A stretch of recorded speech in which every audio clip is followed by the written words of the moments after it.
membenturkan kepalanya ke tembok.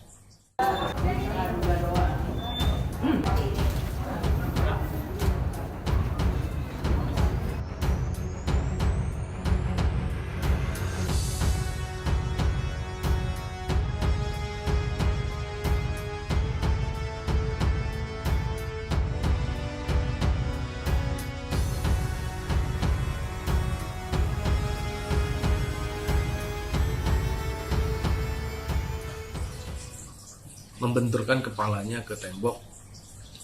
Kemudian penanganannya selanjutnya hasil koordinasi dengan dokter psikiater Rumah Sakit Bayangkara Kramat Jati agar tersangka dibawa ke RS Bayangkara Kramat Jati untuk dilakukan penanganan selanjutnya.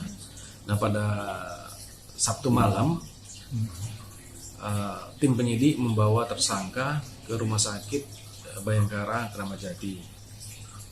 Setelah dititipkan di sana dan dirawat, selanjutnya penanganannya dari Rumah Sakit Bayangkara Kramat Jati.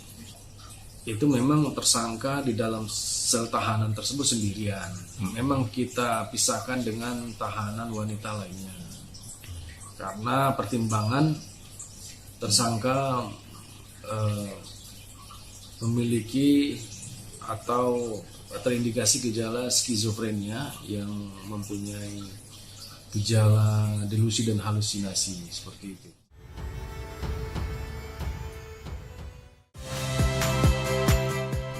Saya Muhammad Syahreza. Saksikan program-program Kompas TV melalui siaran digital, pay TV, dan media streaming lainnya. Kompas TV, independen, terpercaya.